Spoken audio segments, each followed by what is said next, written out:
ब्रह्ममुरारिसुरार्चितलिङ्गं निर्मलभासितशोभितलिङ्गम्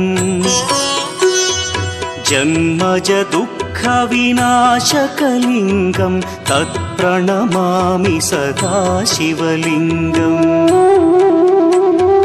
देवमुनिप्रवरार्चितलिङ्गं कामदहन करुणाकरलिङ्गम् रावणदर्पविनाशकलिङ्गं तत्प्रणमामि सदा शिवलिङ्गम्